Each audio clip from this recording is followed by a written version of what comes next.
అదే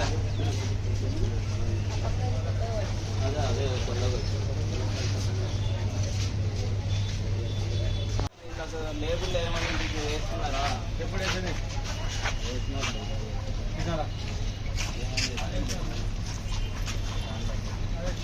దాంట్లో home foods అయినా కానీ లోపల వేసేయాలమ్మా. హోమ్ ఫుడ్స్ అయినా కానీ లోపల వాళ్ళతో వేసేయండి, లోపల వేయాలి. అవును వెంకటేశ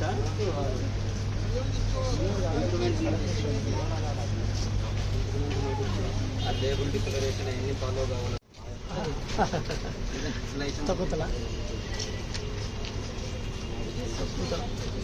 వ్యాపారం చేయొద్దు, తీసేయన్ని లేనివన్నీ తీసేయి. నేను మళ్ళీ ఇటు వస్తాను, తీసేసి ఉండేటివి మాత్రం వ్యాపారం.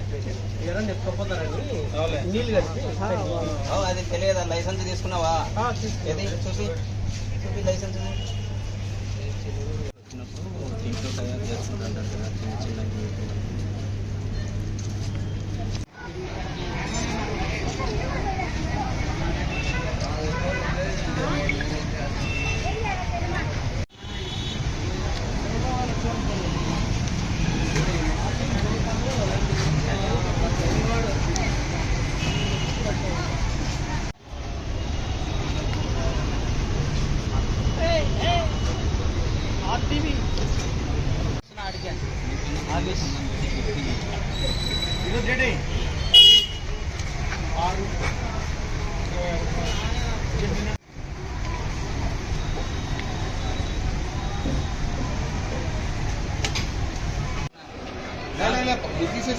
తీసేసి ఏంటి పెట్టినావు? మేము వచ్చినప్పుడు తీసేసి ఏంది లేదు. అవి వేసి చూడు, అవి పండ్ల చూడు ఎట్లా తమాషలా. డస్ట్బిన్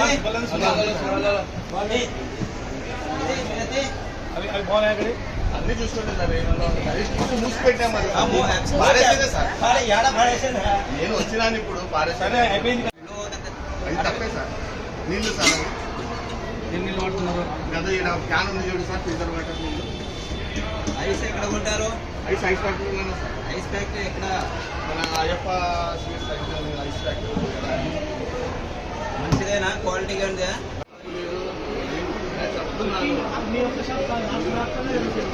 మీ ఒక్కటే కాదు, ఏం లేదు, అంత నీట్ గా ఉంది. అది మూసి పెట్టినాం కానీ మేము చూసి కూడా పెట్టుకోలేదు. నీట్ గా ఒక్కొక్క కాయ ద్రాక్ష పండ్లు కడిగి మళ్ళీ నీళ్ళలో పెట్టుకుంటాం మేము నీట్ గా. చేసేస్తున్నాం కదా. ఒక్కొక్క కాయ కాయ కూడా ఒకటే డిస్ప్లే లేదు, మూసి ఉంది సార్. అది ఒకటి పడేసేది అప్పుడు పడేయాలి. అది కరెక్టే సార్. అది మళ్ళీ కరెక్టే కదా. నేను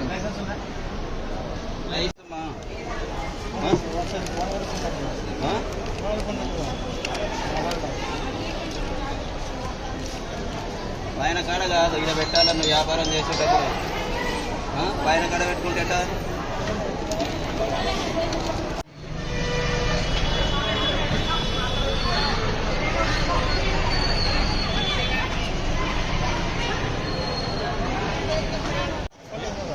ఏం ఫోన్ చేసి నేను ఇన్ని వెళ్ళాలనా? అది కాదు, నువ్వు ఫోన్ చేస్తుంటే ఇన్ని వెళ్ళాలా? నేను నువ్వు నమ్మూసుకొని మరి లైసెన్స్ లేకుండా నువ్వు హరకతలు చెప్తావు. వెయ్యాలా నీకు ఫోన్ చేయబట్టి?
వేడి నీళ్ళు ఒక స్టవ్ మీద ఎప్పటికీ నీళ్ళు వేడి నీళ్ళు ఉండాలి. ఆ వేడి నీళ్ళలో ఈ గ్లాసులు ఉండాలా. స్టవ్ ఏంటికి అంత టైట్ ఉంటుంది. రాత్రి పగులు చేసుకోవా వస్తేనే ఒక్కసారి మనిషి నీ మీద ఒక చింపులు పడే అనుకో నల్లగా ఏమైనా మారుతావు కదా, మరి దాన్ని కూడా అట్నే చేసుకోలే. నీళ్ళు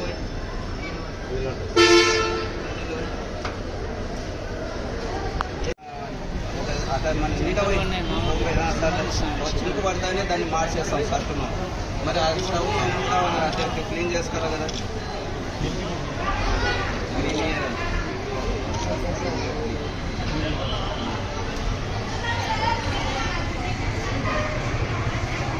కలర్ టీలు కొనుక్కోరా మీరు?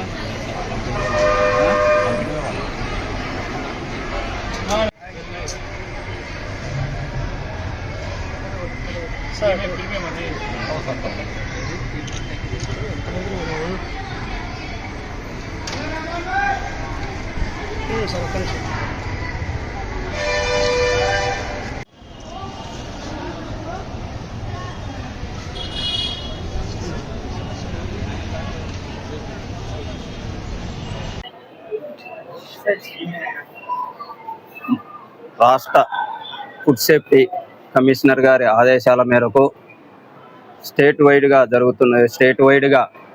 పండ్లు, జ్యూస్ షాపులు, టీ షాపులు, కూల్ డ్రింక్ షాపులు లీగల్ మెట్రాలజీ డిపార్ట్మెంట్తో కలిసి స్పెషల్ రైడ్స్ 10-11 తేదీలు నిర్వహించడానికి మాకు ఆదేశాలు ఇచ్చారు. ఆ ఆదేశాల ప్రకారం మేము ఈరోజు నంద్యాల పట్టణంలో, నంద్యాల టౌన్లో మన ఆర్టీసీ బస్ స్టాండ్లో ఉన్న చుట్టుపక్కల ఉన్న టీ స్టాల్లు కానీ, కూల్ డ్రింక్ షాపులు కానీ, జ్యూస్ షాపులు కానీ లీగల్ మెట్రాలజీ డిపార్ట్మెంట్ వారితో కలిసి తనిఖీ చేయడం అయినది. ఆ తనిఖీలో భాగంగా ఇక్కడ ఉండే టీ స్టాల్లలో టీని కానీ అక్కడ ఉండే టీ పొడిని కూడా తనిఖీలు చెక్ చేయడం జరిగినది. అందులో అక్కడ టీ స్టాల్ నందు కొంచెం అనైజినిక్గా ఉన్నందువలన వారికి ఇంప్రూవ్మెంట్ నోటీసు కూడా ఇవ్వడం అనేది.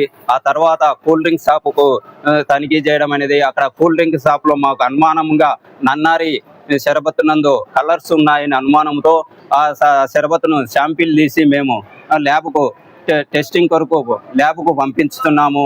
ఆ ల్యాబ్లో వచ్చిన నివేదికల ఆధారంగా వారిపై కూడా తగు చర్యలు తీసుకొనబడును. అలాగనే మరియు బస్టాండ్ లోపల ఉన్న ఫ్రూట్ జ్యూస్ షాపును కూడా తనిఖీ చేయడం అనేది. ఈ తనిఖీ సమయంలో ఇక్కడ కొన్ని మాడి పండ్లు అయితే చెడిపోయి ఉన్నవి, అవి కూడా మేము డెస్ట్రాయ్ చేయడం జరిగినది. ఇక్కడ కూడా వారికి కూడా ఇంప్రూవ్మెంట్ నోటీస్ ఇచ్చి జరిగినది. ఈ రాబోయే రోజుల్లో కూడా మంచి ఇక్కడ ఉండే నంద్యాల ప్రజలకు బస్టాండ్కు ప్రజలకైతేనేమి, నంద్యాల ఉండే ప్రజలకైతేనేమి, ఫ్రూట్ జ్యూస్ షాపు వారు తయారు చేసేది ఫ్రెష్ ఫ్రూట్స్ తీసుకొని తయారు చేసి వాళ్ళకు జ్యూస్ అందివ్వాలని, అలాగనే ఈ నన్నారి షరబత్తులు కానీ తయారు చేసే కూల్ డ్రింక్ షాపులు కానీ అందులో కలర్స్ లేకుండా ప్రిజర్వేటివ్స్ ఎక్కువగా మోతాదుకు మించకుండా FSSAI నామ్స్ ప్రకారము తయారు చేసి వాళ్ళకు కూడా ఇవ్వవలసిందిగా కోరుచున్నాము.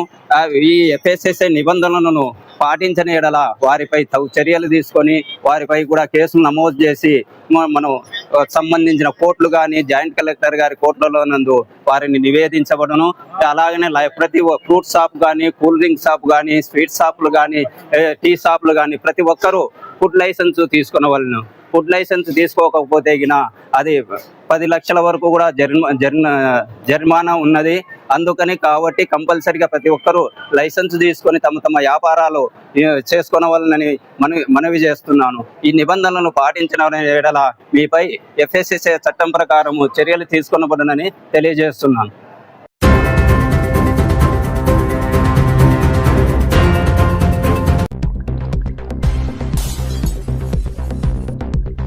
అసిస్టెంట్ స్పీయర్గా ఈరోజు నంద్యాల డిస్ట్రిక్ట్లో రిపోర్ట్ చేశాను. చిత్తూరులో చేసేవాడిని ముందు అక్కడి నుంచి చీఫ్ ఆఫీస్కి వెళ్ళి చీఫ్ ఆఫీస్ న్యూ ప్రమోషన్ మీద DSP నుంచి అడిషనల్ స్పీయర్గా నంద్యాల డిస్ట్రిక్ట్ వచ్చాను. ఈరోజు మన జిల్లా SP గారు సార్ని కలవడం జరిగింది. అలాగే అందరు అడిషనల్ స్పీయర్ గారిని వాళ్ళు కలవడం జరిగింది. సార్ కొన్ని ఇన్స్ట్రక్షన్స్ ఇచ్చారు. ఇక్కడ అడ్మినిస్ట్రేషన్ ఎలా ఉండాలి, ఏమన్నా రిక్వైర్మెంట్స్ ఏమున్నాయి ఇక్కడ అవన్నీ చూడమన్నారు. అవన్నీ చూస్తే సార్కి రిపోర్ట్ ఇవ్వడం జరుగుతుంది. అలాగే నేను చిత్తూరు, తిరుపతి, అనంతపురము, కడప, పల్నాడు, గుంటూరులో పనిచేయడం జరిగింది. అలాగే గ్రేవెన్స్లో కూడా పనిచేయడం జరిగింది. అక్కడి నుంచి ఇక్కడికి ట్రాన్స్ఫర్ మీద, ప్రమోషన్ మీద రావడం జరిగింది. Thank you.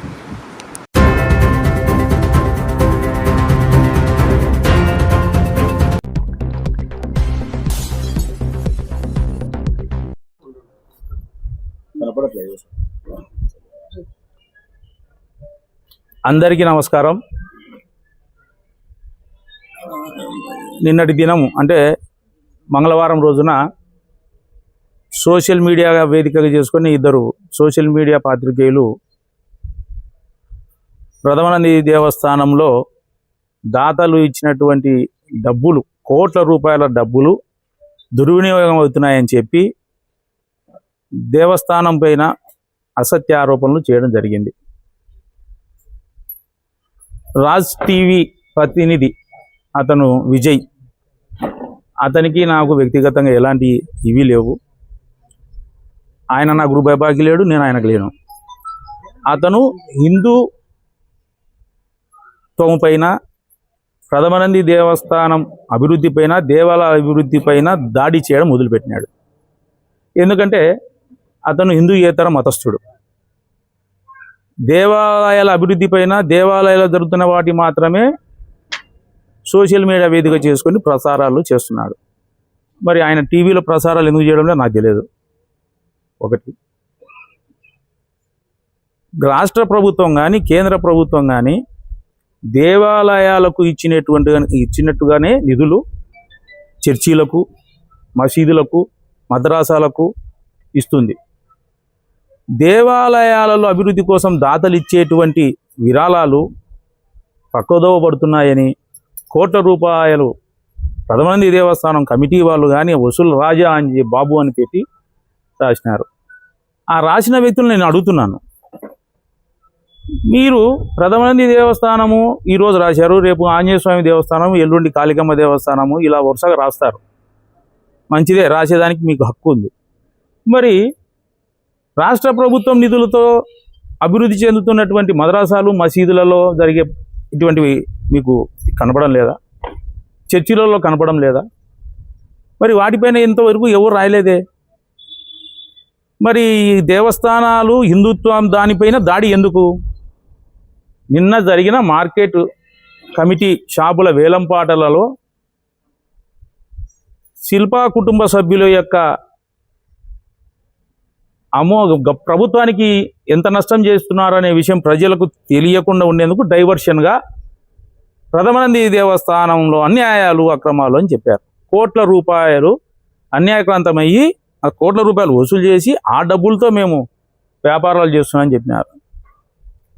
గౌరవనీయ మంత్రి గారు ఫరూక్ గారు నాకు ఈ పదవి ఇచ్చినప్పుడు ఆయనకు నా ఆర్థిక పరిస్థితి ఏందో, మా కుటుంబ పరిస్థితి ఏదో, మా తండ్రి గారికి ఆయనకునే సమయం అందరికీ తెలిసిన విషయం.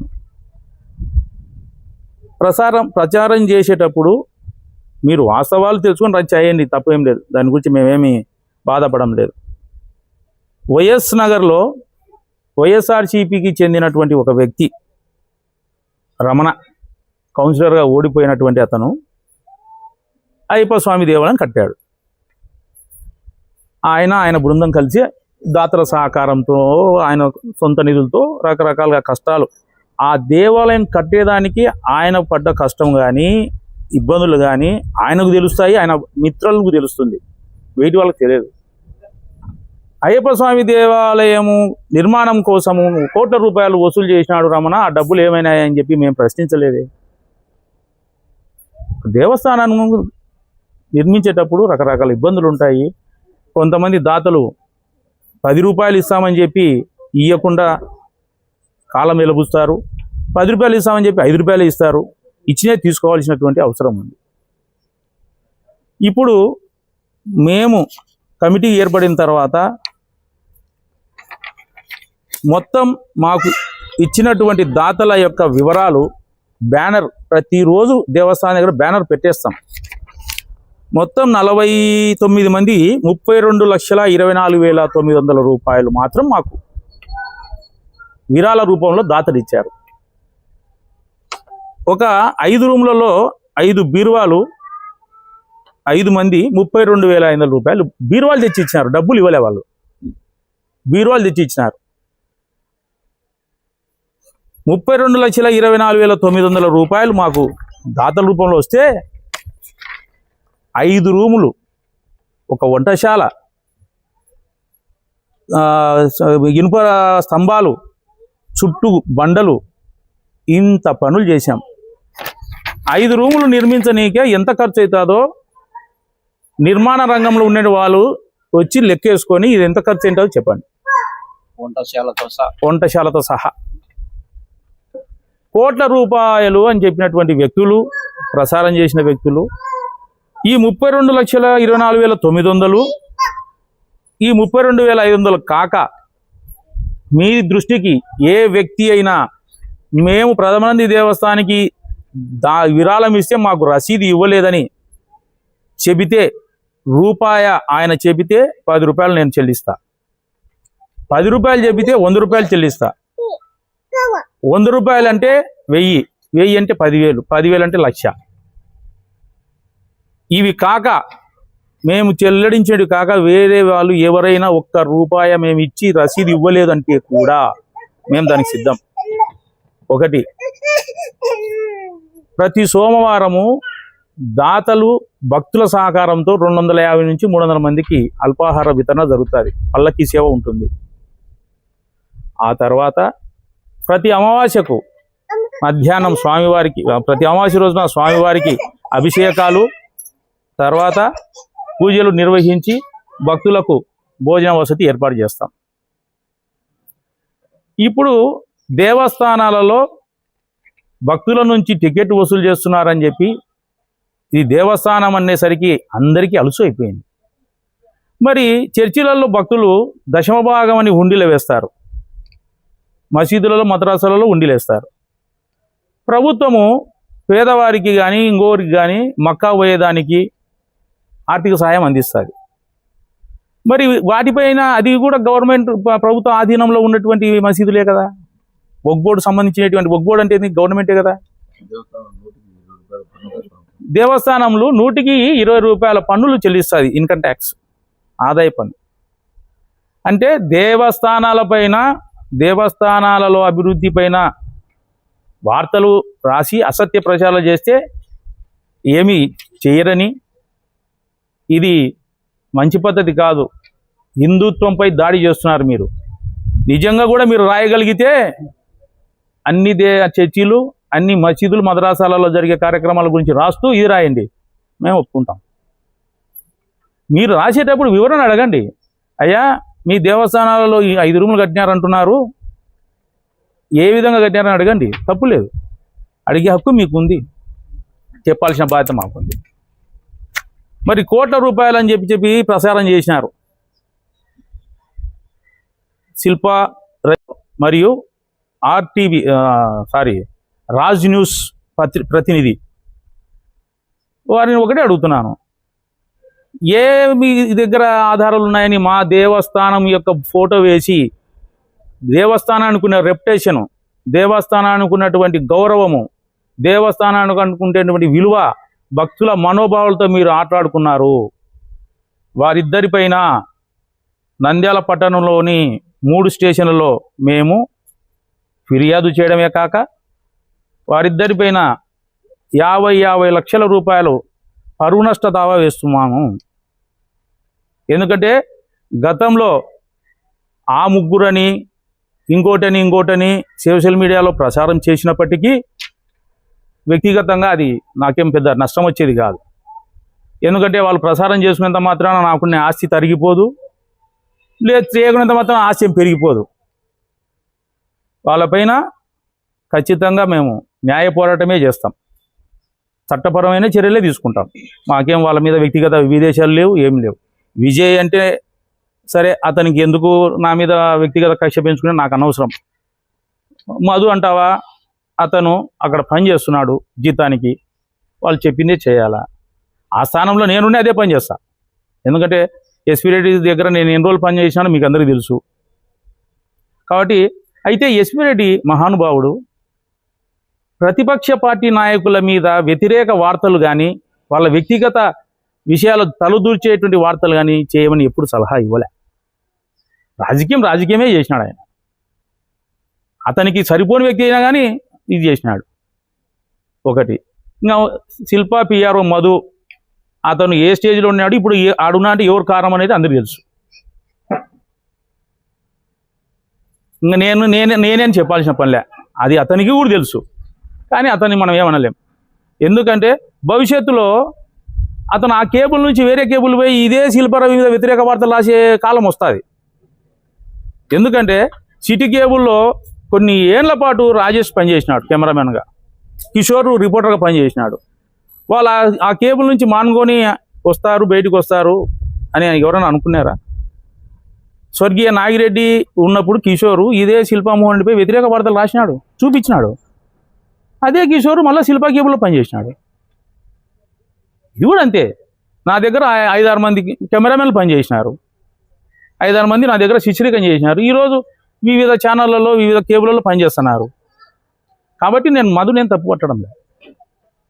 నిజంగా కూడా శిల్పా రవిచంద్ర కిషోర్ రెడ్డి గారికి తెలిసి మధు అనే వ్యక్తి సోషల్ మీడియాలో ప్రథమనంది దేవస్థానం అభివృద్ధి ఆరోపణలు చేసి ఉంటే శిల్పారవిని ఢీకొనేంత శక్తి నాకు లేదు, ఆ హోదా లేదు, అంత ఆశపరుని కాదు, చాలా బలహీనుండి, కేవలం వయసులో మాత్రమే పెద్దవాడిని.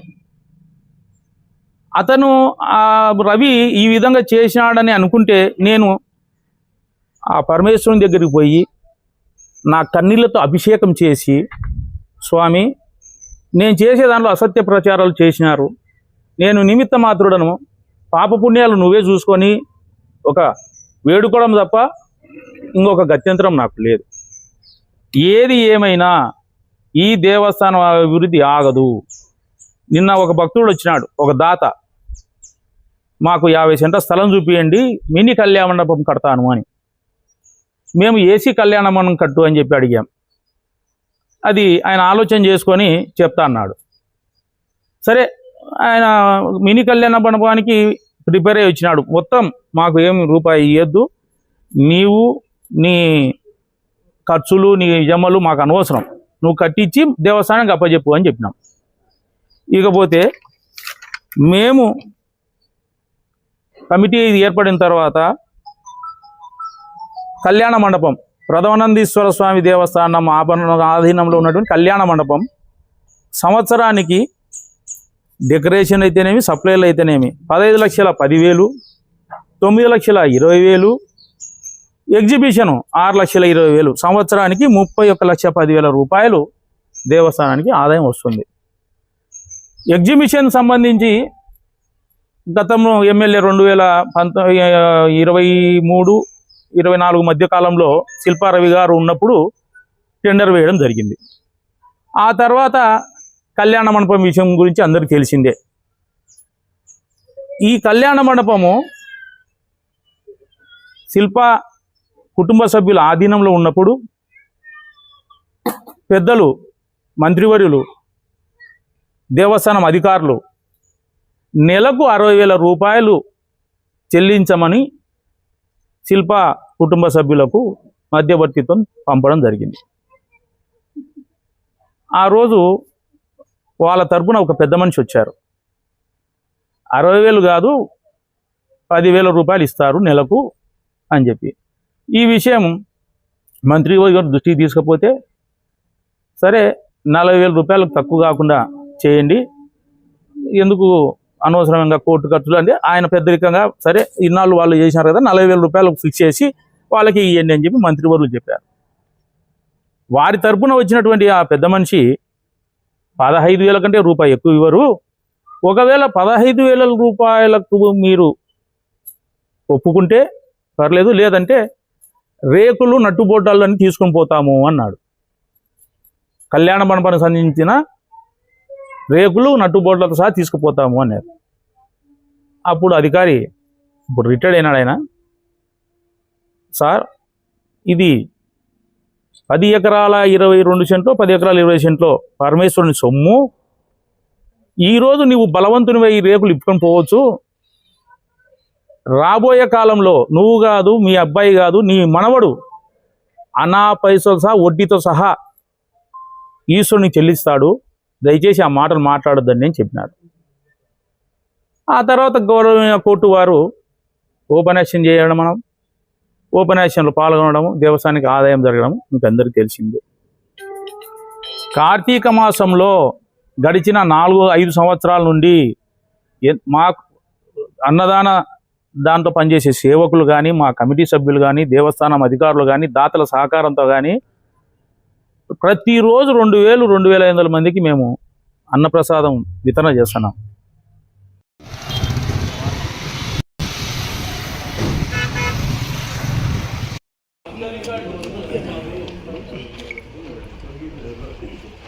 రాముడు చూస్తే బాధపడు, రావణాసుడు చూస్తే బాధపడాలి.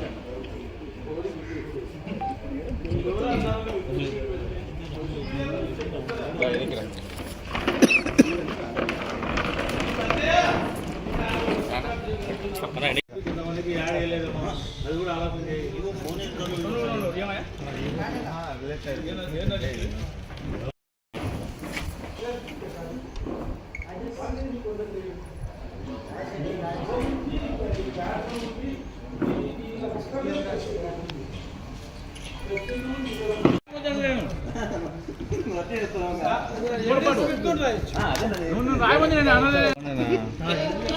చంద్రబాబు గారు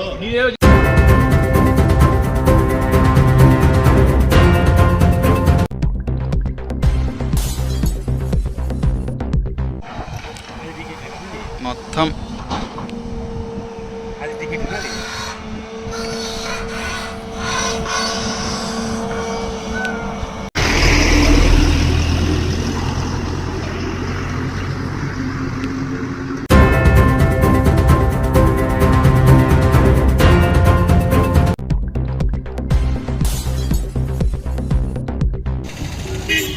ఈరోజు ఆళ్లగడ్డ పట్టణంలో ఉన్న 4 రోడ్ల కూడలి మధ్య భారత విద్యార్థి ఫెడరేషన్ SFI ఆళ్లగడ్డ మండల కమిటీ ఆధ్వర్యంలో నిరసన చేయడం జరుగుతుంది. ఈ నిరసన ముఖ్య ఉద్దేశం ఏదైతే నీట్ పేపర్ లీకేజ్ ఉందో, నీట్ ఎగ్జామ్ రాసినటువంటి విద్యార్థులు దాదాపు 22 లక్షల మంది విద్యార్థులు నీట్ ఎగ్జామ్ రాయడం జరిగింది. ఆ ఎగ్జామ్ని లీకేజ్ అయ్యి క్యాన్సిల్ కావడంతో దాదాపు 8 మంది విద్యార్థులు ఆత్మహత్యలు చేసుకోవడం కూడా జరిగింది.